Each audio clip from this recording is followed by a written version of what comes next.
हिमालय के जंगल में ऐसे कई पेड़ पौधे हैं जो अपने आप में अनोखे हैं।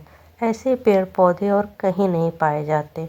इन पर लगने वाले फल और फूल सबसे अलग होते हैं। इन पर लगने वाले फल इतने मीठे और खुशबूदार होते हैं कि कोई भी इन्हें खाए बिना नहीं रह सकता। ऐसा ही एक पेड़ नदी किनारे था जिस पर सारे बंदर अपने राजा के साथ रहा करते थे। बंदरों के राजा का नाम महाकपि था। महाकपि बहुत ही समझदार और ज्ञानवान था। महाकपि का आदेश था कि उस पेड़ पर कभी कोई फल ना छोड़ा जाए। जैसे ही फल पकने को होता वैसे ही वानर उसे खा लेते थे। महाकपि का मानना था कि अगर कोई पका फल टूटकर नदी के रास्ते किसी मनुष्य तक पहुंचा तो ये उनके लिए बहुत हानिकारक हो सकता है। सभी वानर महाकपि की इस बात से सहमत थे और उनकी आज्ञा का पालन करते थे। लेकिन एक दिन एक पका फल नदी में जा गिरा जो पत्तियों के बीच छुपा हुआ था।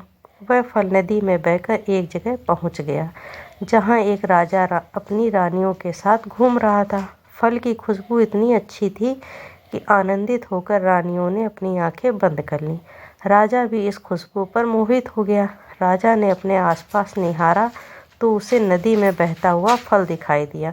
राजा ने उसे उठाकर अपने सिपाहियों को दिया और कहा कि कोई इसे खाकर देखे कि यह फल कैसा है। एक सिपाही ने उस फल को खाया और कहा कि ये बहुत मीठा है। इसके बाद राजा ने भी उस फल को खाया और आनंदित हो उठा।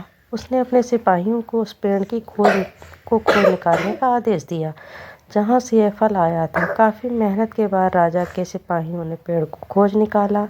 उन्हें नदी किनारे वो सुंदर पेड़ नजर आ गया। उस पर बहुत सारे वानर बैठे हुए थे। सिपाहियों को ये बात पसंद नहीं आई और उन्होंने वानरों को एक एक करके मारना शुरू कर दिया। वानरों को घायल देखकर महाकपि ने समझदारी से काम लिया। उसने एक बांस का डंडा पेड़ और पहाड़ी के बीच पुल की तरह लगा दिया। महाकपि ने सभी वानरों को उस पेड़ को छोड़कर पहाड़ी की दूसरी तरफ जाने का आदेश दिया।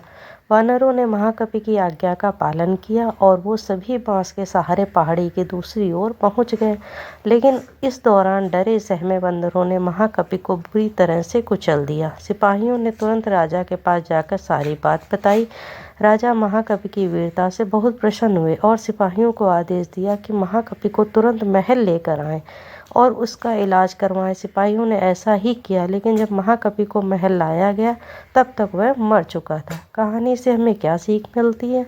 वीरता और समझदारी हमें इतिहास के पन्नों में जगह देती है। साथ ही इस कहानी से यह भी सीख मिलती है कि हर मुश्किल घड़ी में समझदारी से काम लेना चाहिए।